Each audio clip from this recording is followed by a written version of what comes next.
Hello, everybody. Welcome to the Sunday episode of our Making Up series from when we took the 2 weeks off for personal reasons. So we're here now with our good friend Cary Krongard. Cary, how are you doing? Sam, I'm doing great, and I'm happy to be back. It's been a hot minute. I hope I can remember how to do this. It's been a while. I haven't seen you since the Super Bowl, but so much happened during this NFL free agency period that it's so much to handle that I needed two people to go into it. Yeah, I mean, I think for people who kind of are casual NFL followers, it's kind of like the season ends and that's it. But for people like you and me, the off season rolls around, and especially with free agency and then the draft coming up, it's just a flurry of activity. At times, it almost feels like more to keep up with. So It's a lot to definitely a keep lot to up with. talk about. Luckily, I did take down some notes, and I got some stuff going on here. So why don't we start on the AFC side of things? We'll do the second half of our episode with the NFC side of things. But let's start with the Buffalo Bills here. Hmm. So the Buffalo Bills, their big signings here, they keep Matt Milano. Darrell Williams, offensive tackle, is joining them. Joe Feliciano, guard. They sign Emmanuel Sanders, wide receiver, and they get the Nickelodeon MVP, Mitchell Trubisky, quarterback. It's a wrap. They win the Super Bowl. I'm glad you wrote that one down because I would have forgotten that one. But that may be their most important signing, as you said. Yeah, Emmanuel Sanders is an interesting one to me because they lose John Brown, I believe. Yep. And I think he actually did a pretty good job. They were pretty much three deep at wide receiver last year, and what turned out to be surprisingly a very efficient pass first attack. Emmanuel Sanders, I think, was expected by a lot of people to do more with the Saints than he did. But also, he's kind of, in his career at least, he's kind of been a deep threat. And Breeze, at that point in his career, wasn't so much about the deep balls last year just because of diminishing arm strength. So we saw what happened to Stephon Diggs, when he went to Minnesota, or when he left Minnesota and went When to he went to Buffalo. Buffalo to play with, the big time arm of Josh Allen, who drastically improved his accuracy last year. So I'm curious to see with Emmanuel Sanders as well, if it has that effect and if he's able to replace John Brown, who has actually kind of did a pretty good job as a number 2 and number 3 on that team last year. But yeah, I'm expecting this team to pick up right where they left off as AFC contenders, AFC East contenders. And, Yeah, they should definitely have that. Playoff team. So, one of the things I noticed that I thought was a good signing was Yeah. the Matt Milano signing. I think that brings they definitely needed that. They needed to keep him around. He was a great linebacker for them during the year, and that defense can only get better from here. Yeah, I agree. The defense, it was up and down, I think, for them compared to where they were, the previous 2 years, which happens when you switch to a more offensive attack at times. So yeah, I agree with you. I think that's an important piece for them, and yeah, I think ultimately just exciting to see where this young team goes. I think the sky is the limit here, and yeah, Trubisky, I think it's a good spot for him to kind of sit as a backup role. And if he needs to come in and play a couple games, I think he is capable of that, over the course of a full season, maybe not. It does probably spell the end for Jake Fromm here, which is interesting considering he was once thought to be a pretty high pick, but those are the breaks, and I guess Yeah, he's probably done, Mr. Fromm. He had a good time in Georgia, but that was really it. He did, which is why the fall is very interesting to me. But it's tough to make it as a QB in the NFL. So that's It is. There's only 32 spots of those. So. Right. All right, why don't we talk about these Miami Dolphins now? Miami brings in Will Fuller, wide receiver, Jacoby Brissett as quarterback, Matt Skura for center. They got Bernardick McKinney at linebacker.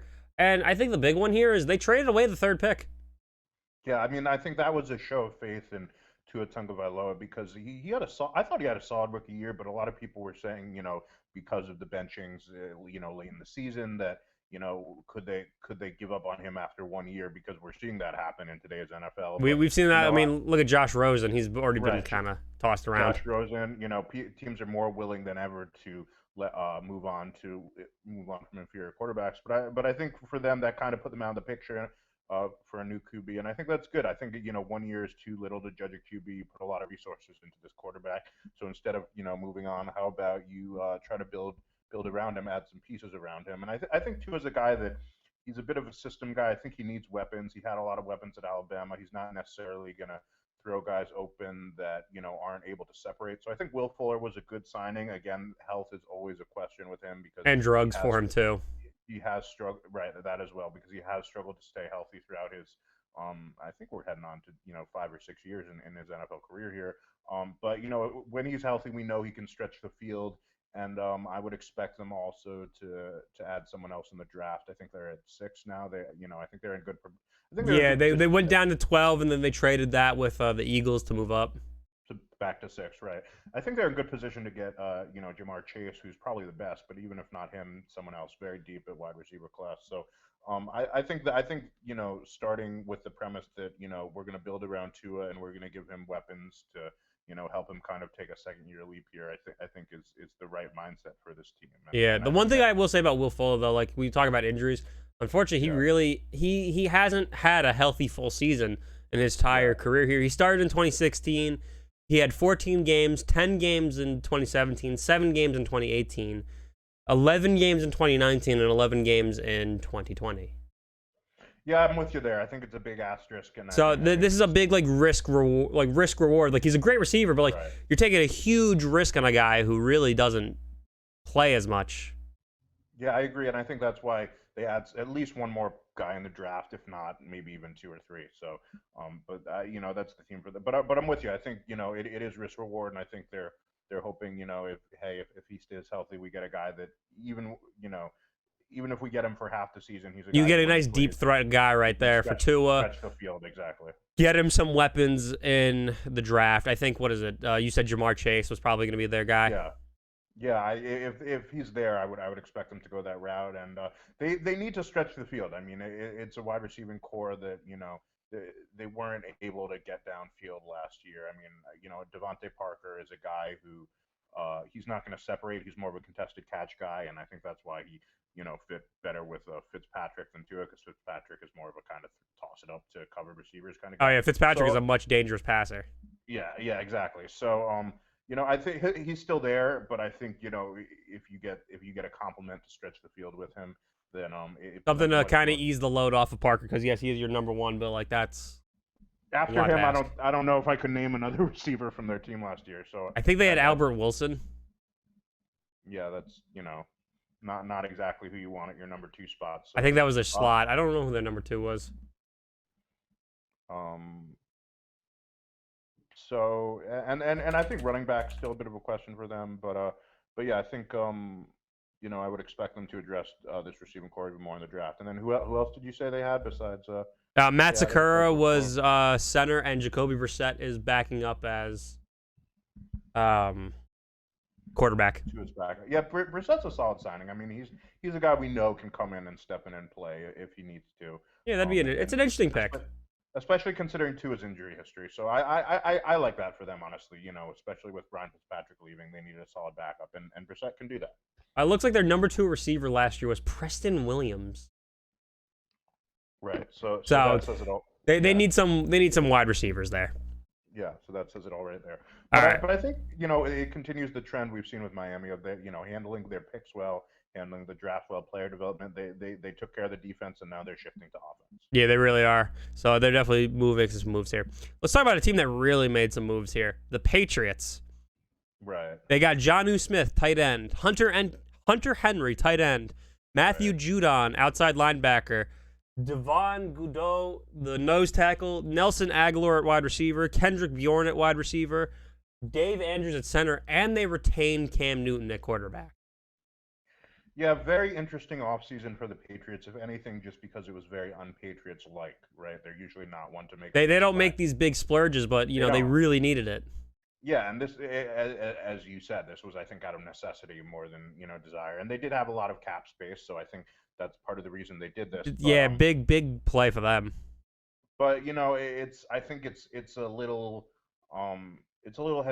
head-scratching just considering that their MO under the Belichick era has always been, the guys who don't pay a premium for free agents, but guys who find guys that are kind of overlooked and then let those guys go and let someone else pay them.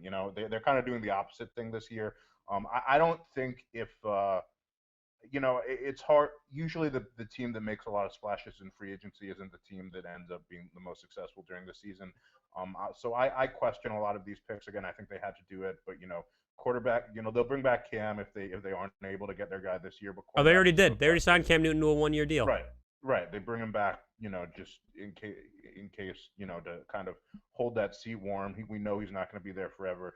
But yeah, I mean, I think they want to shift to more a 2 tight end offense, contrary to a league that's become dominated by 11 personnel. 1 running back, 1 tight end, 3 wide receivers. I think they want to kind of throw it. It's not Gronk and Aaron Hernandez, but I think that's sort of. I think they're trying to get back to what they had there before right. Aaron Hernandez.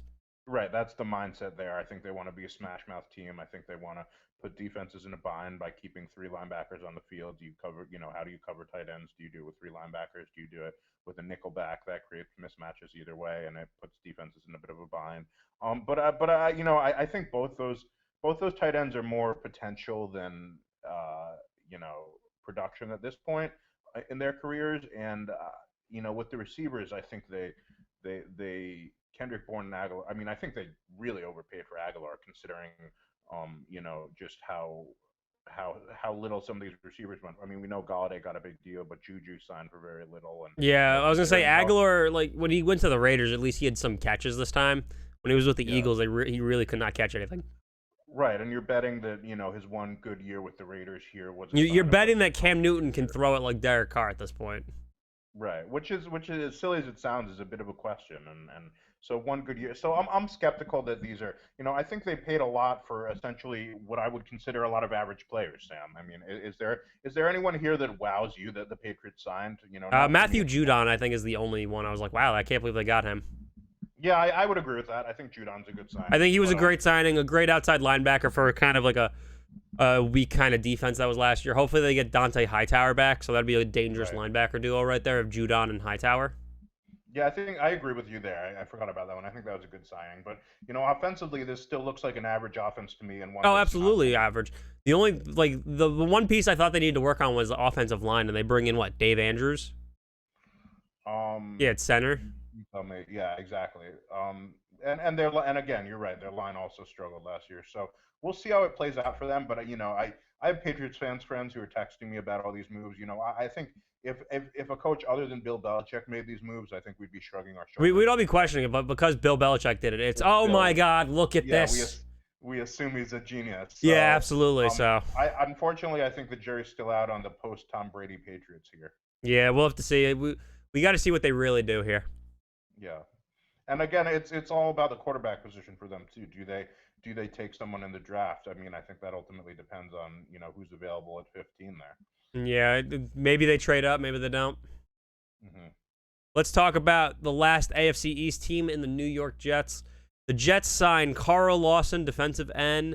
They get Corey Davis at wide receiver, Sheldon Rankins at defensive tackle, Tevin Coleman at running back, and Jared Davis at linebacker. Now, one of the things I noticed that I want to mention real quick is the only reason why Tevin Coleman apparently signed here is because Robert Saleh is now their coach, which makes no sense. Well, I guess he was in San Francisco when Saleh was the defense. I get that, but like he was offense, he was defense. They really didn't. It's a little weird, but I guess I get the idea, but a little weird. I think they got a nice like running back there to kind of complement whoever else they get. I don't think Tevin Coleman's ready to take the reins. And Corey Davis, a solid wide receiver pick up there for them. Like I was shocked he went to the Jets. I think it's a solid pickup. I mean, I think we've gotten so distracted by the quarterback situation here that we forget they still, need. I think they need more weapons. I think Corey Davis is a start, but I don't think it's a good starting point, but not like a finishing point. Because they got Tevin Coleman. I don't know if Frank Gore is still around. Yeah, Frank. I don't think Frank Gore is going to follow Adam Gase wherever he goes, which is nowhere. I think at this point. Yeah, Adam Gase is a no-go now. But yeah, if Tevin Coleman's their number one, we'll have to see how he does. I mean, they're addressing some issues on defense with Carl Lawson. They got Rankins and they got Davis, but like, is that really enough to turn this whole organization around? I think no. I agree, and Coleman, the Coleman signing, it's interesting because he obviously was part of that two-headed running back monster with Devontae Freeman when the Falcons went to the Super Bowl. I don't have to tell you about that, and that was sort of considered pretty revolutionary at the time what they did with those 2 running backs. And Coleman was thought to be a pretty talented guy, but we haven't really heard much from him since then. He went to a guy in Kyle Shanahan who was as good as anyone with running backs and sort of ended up taking a back seat over the past few years. I think part of that was injury. So I don't see him as a bell cow. And Corey Davis, I think, is an okay guy. I don't think he's a number one receiver. I mean, I think if you don't have any other players, he'll play He'll be that the role number one, but his the role overall, was yeah. unfortunately to be the backup to AJ Brown during his time with the Right. Titans. And they're counting on Mims to stay healthy and take a step forward this year, the kid they drafted last year. But yeah, Yeah. Darnold's gone. We think it's going to be Zach Wilson for them at 2, which is great. But then I think they still need a lot more pieces here if they want to be a successful offense and a successful team and keep pace with now the Buffalo Bills of the AFC East. Yeah, so I don't know. I think the Jets, they made the right move in finally getting rid of Adam Gase and all like the bad things, but like Right. they left a huge mess for them to clean up. He did, and it's Groundhog Day too, right? I mean, well, you know what? They're taking a quarterback at 2. That's like any college prospect that you're projecting, but he seems to be a pretty talented guy. But Seems to be, but I mean, it is the Jets. They seem to ruin young quarterbacks, or they take the wrong one.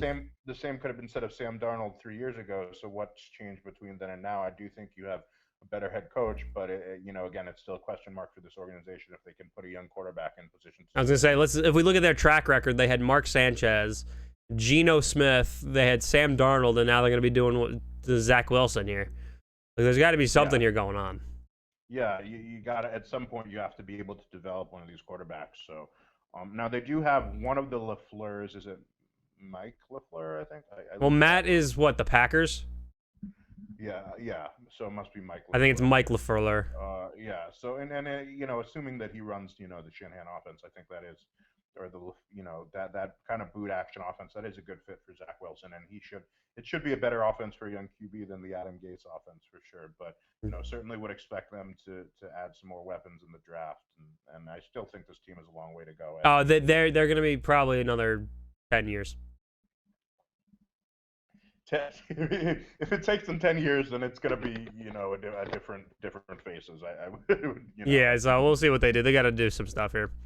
Yeah. All right, why don't we shift gears into the North now for the AFC? The Ravens had a very slow free agency.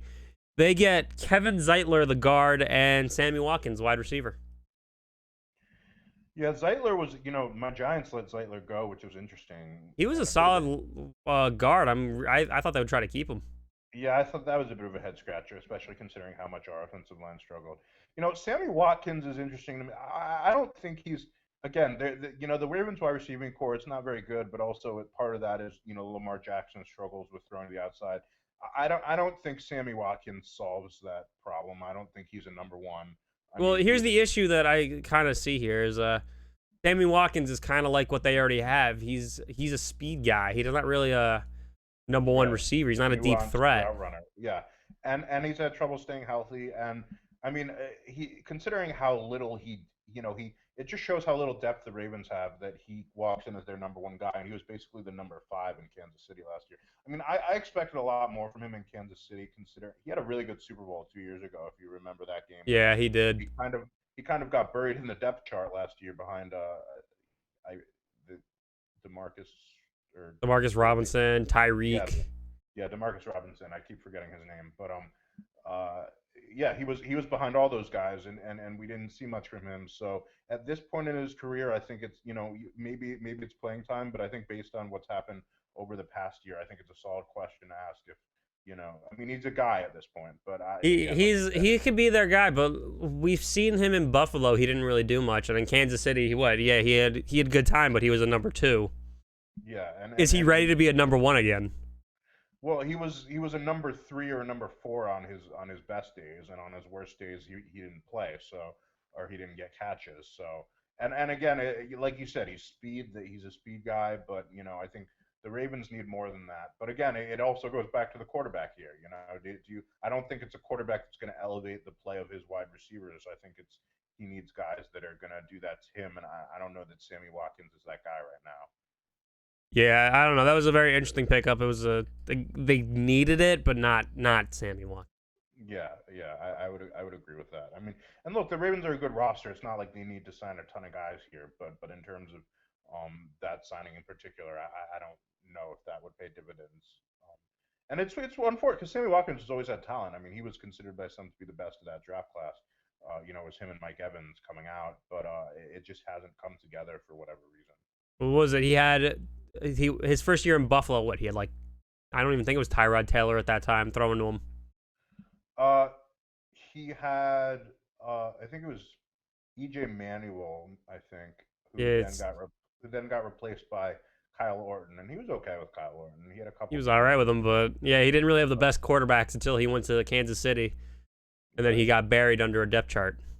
Yeah, I definitely would have expected more from him last year. So I think at this point it's a question.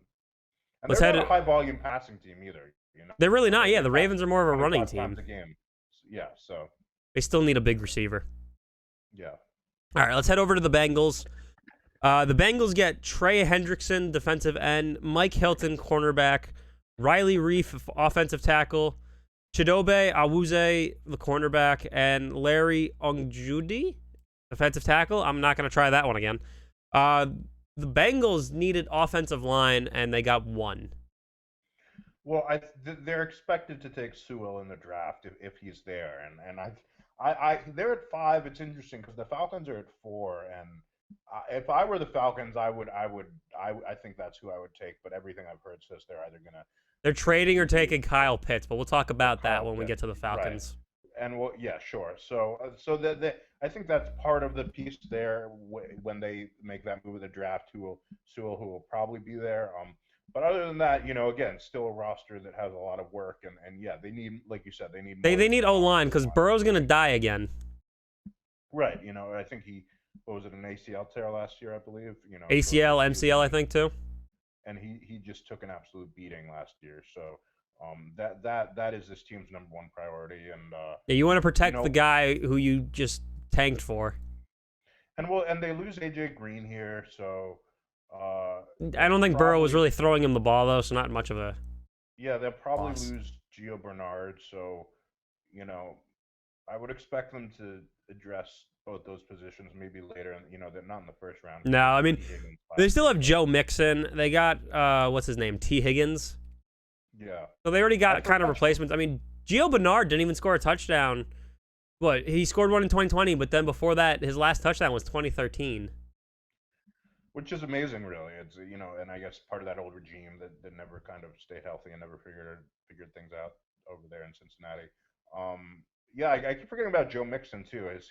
He's another. He's always hurt. I think has struggled to stay healthy. It's unfortunate because he's pretty talented, but he is, but he needs to stay healthy. And again, that's probably also line work too, because he always gets hit behind the line. Right. So, still, I think Riley Reef has been okay in his career, hasn't he? Honestly, he's the only guy that I've heard of. I haven't heard of any of them. They picked up a lot of defense, which is good, but like they really didn't address any offensive issues. Yeah, although defense was an issue for them. It was really a rebuilding roster with a pretty good rookie quarterback and a good first round wide receiver. But and they still have Zach Taylor. Right, which is the whole other conundrum there. We'll see what happens. Let's talk about the big brothers in the Steelers. They re-signed Juju. They got Cam Sutton, cornerback, and Tyson Alualu, nose tackle. Yeah, Juju Smith-Schuster, I don't know, man. I feel like since Antonio Brown has left, he's really struggled to be the guy there. Not to mention he's kind of taken off, as you alluded to in previous podcast episodes. He's kind of copied some of Antonio Brown's antics. He's becoming Antonio Brown. I mean, the market was very. I mean, they didn't sign him for a lot of money. I don't believe. No, they didn't. Like he had more money offers from the Chiefs and the Ravens, and Andy Reid even sent him pictures of the Lombardi Trophy. Like, you want one? And apparently he's like, nah. That's interesting. And because he probably would fit pretty well in an Andy Reid offense, but I guess they bring back Ben Roethlisberger for one more year. But running back and offensive line, I think, were bigger issues for them last year. And well, James Conner is still a free agent, so they don't even have a running back right now. Right, and Conner did nothing last year. I mean, Conner really did absolutely nothing. I mean, this team since losing Le'Veon Bell and Antonio Brown has just not been able to adjust on offense. And again, Ben Roethlisberger is going to get most of the heat, but I guess they're hoping as well that their young wide receivers step up here in year 2, Deontay Johnson and those similar folks. But Yeah, I mean, Juju, I guess he stays in Pittsburgh here. Maybe tries to figure things out for going on, but it sort of feels like a Randall Cobb situation. Remember when he played with Jordy Nelson? He was great, and then he kind of got worse and worse. Yeah, when he started to become the man. Yeah, and then he ultimately became a backup. So Yeah, or just, we'll talk about where he ended up later. yeah. But yeah, now Juju is interesting. But you know what? Maybe the Steelers will let him work with their young quarterback they signed, Dwayne Haskins. Did they sign Dwayne Haskins really? Yeah, they signed him last year. Right, I'm remembering that now. Yeah, I mean Pittsburgh. I think a lot of people were upset that Ben Roethlisberger was coming back ultimately, but we'll see what he has left in that right arm. And Yeah, he's probably gonna be starting throwing nothing soon. He's gonna be like Brett Favre. Right. Yeah. Right. I mean, it's hard to think he would. It's hard to see him playing for longer than this year. So. Absolutely. And let's talk about the real winners of the AFC North, the Cleveland Browns. They get John Johnson III safety. They get Tack McKinley at defensive end, Troy Hill at corner, Anthony Walker linebacker, and Malik Jackson at defensive tackle. Really going all in on defense here, and I kind of agree with that because I think their offense is kind of ready to go. They had a Hooper, they have Njoku, Right. They got Baker who's slinging as best he can. OBJ, they got Jarvis Landry. So I thought this was good, like kind of depth fillings. Because, Tack is not going to be starting. He's going to be backing up Myles Garrett, which is going to be good. Right.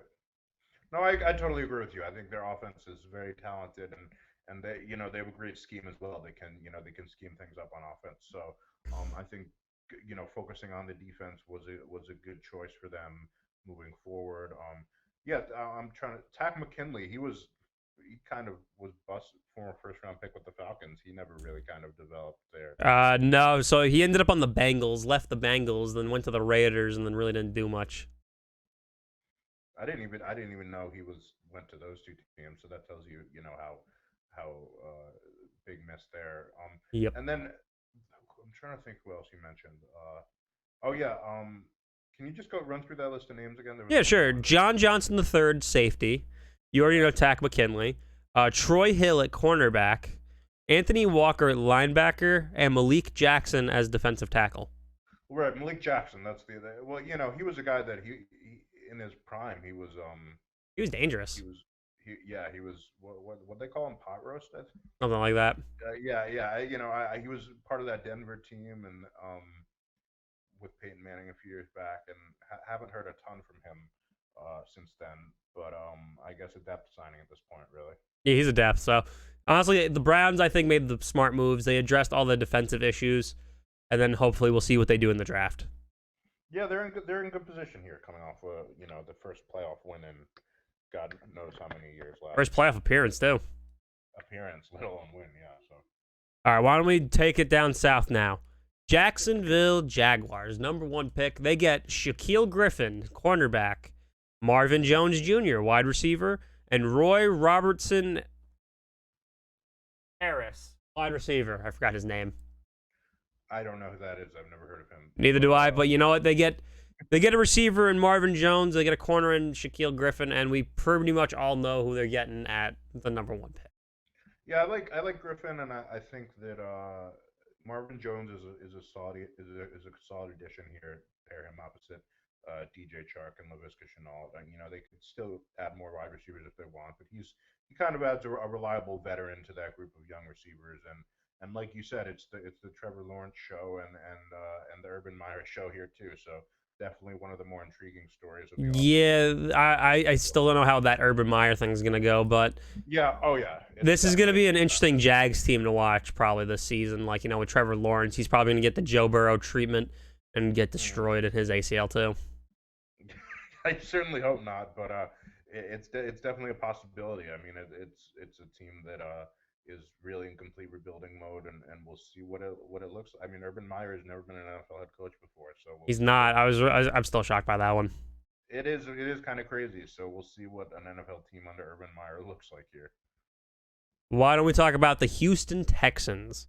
Houston Texans get Bradley Roby, cornerback, Randall Cobb at wide receiver, Phillip Lindsay at running back, Tyrod Taylor at quarterback and Desmond King at cornerback. So who'd you say the second guy they signed? Randall Cobb. Bradley?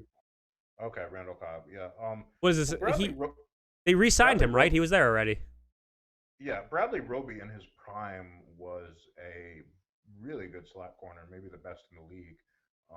And Denver, I was surprised when Denver let him go a few years ago. I'm not. Where did he play last year? Was he? I'm not 100% sure where Bradley Roby was. Let me look that up real quick. Oh, you looked that up. I mean, for me, the Philip Lindsey, I didn't realize the Chargers let him go. Yeah, that was a little surprising to me too, because he. Or the Broncos. I'm sorry, the Broncos. Okay, Bradley Roby. Okay, so he was a re-signing. He did play for Houston last. Oh, so he year. was there. Randall Cobb was there. So I mean, those are good re-signs. I'm shocked that the Broncos let Philip Lindsey go. I thought they would want to keep that two-headed Melvin Gordon, Philip Lindsey role. Yeah, because he's. I'm looking up Philip Lindsey to see what year he was drafted, because I feel like it was fairly recent. Wasn't he like 2018, 19? He was undrafted though, I thought. Was he? Philip Lindsey was undrafted in 2018. You're right. So he had 3 years at Denver, and I guess that was. Let's see. Here's I'm looking up his stats here. They had enough of him, I guess. Yeah, 1,000 yards his first 2 seasons, but only 500 yards last year. So Well, yeah, he was splitting carries with Melvin Gordon. What do you expect? yeah, so I guess it's an okay sign. I mean, this is an organization with a lot of questions right now. Even before the Deshaun Watson allegations came to the Yeah, it's just crazy what's going on with the Texans. So it's gonna be something to watch. Now it's just with Nick Casario and who knows what. I mean, Watson might not even play for anyone now. I mean, it's just nuts. So He might be a future Pittsburgh Steeler. This is one that we're just gonna have to see. We're gonna have to see what happens. How it plays out. Yeah, exactly. Let's head over to Tennessee, Nashville. We're gonna see Bud Dupree, offense. I was supposed to say offense. Outside linebacker. Janoris Jenkins, cornerback. They got Danico Autry, offensive lineman, and Josh Reynolds at wide receiver. I think the big one for me here is that they got Bud Dupree from the Steelers, and they got Janoris Jenkins to miss coverage. Yeah, it's funny. Jenkins is kind of old at this point. I'm surprised he's kind of still in the league. But I don't know what to expect from Jack Rabbit at this point in his NFL career. I mean, I don't know. It's a little weird, but you know what? It is what it is. What was he on the Saints last year? Well, they lost. And they lost at least one corner. Didn't they? What did they lose? Malcolm Butler last year? Yeah, they lost Malcolm Butler this year. We'll talk about where he went later. Okay, so I guess that's part of addressing that. I agree, but they're addressing that, but their adjustment for losing Corey Davis is Josh Reynolds. Yeah, and do we know where he played before? No, I have no idea. And they also didn't really address the losing of Jonnu Smith. Right. Reynolds was a Ram for 3 years here, so some depth for them there. I don't think it's anything more than that, but he did have a career high 618 receiving yards Nice. last year, so I don't know. I think the linebacker move was big for them because this defense really struggled at times last year. It really did. The one, like I said, though, they're going to be missing a lot of key pieces on offense here. Can Derrick Henry really control the show here with A.J. Brown? Yeah, and how many years of Derrick Henry do you have before he starts wearing down? Because, man, that guy just carries the He is a workhorse, and you're going to destroy his legs. Right. I mean, you'd have to think, 3 years from now, that's going to be it for him. So you want to maximize your window with him while you have it. You got to build it. All right, let's talk about the Indianapolis Colts here because I think they had a big, interesting move here. So they re-signed T.Y. Hilton. They re-signed Marlon Mack. They re-signed Xavier Rhodes. They went out and got Sam Tevy, offensive line, Isaac Ruhel, defensive lineman, and they traded for Carson Wentz at the quarterback position. Well, that's the big one. I think that they're taking a flyer on Carson Wentz here, and I think it's the deal is good for them because there are a lot of incentives in this deal, and they can cut him after next year. I was gonna say this is literally the lowest risk move for the Colts right now because they're barely paying him. Right, exactly. So I think so that's the big question, right? If you take Carson Wentz, put him behind obviously a much better offensive line than he had with Philly last year, can he get back to playing serviceable football, because he was far from it last year. And they're gonna see, they believe in their coaching, they believe in Frank Reich, and we certainly know he has talent, but he's got a lot to recover from last year, both on the field and off the field, considering the way he handled himself, and even up to this point, some of his, unwillingness to take responsibility for his really poor level of play last year. So, He was blaming it all on the Eagles, wasn't he? yeah, it's pretty unbelievable that he still hasn't, that still hasn't hit him. So, I'm obviously skeptical, but I think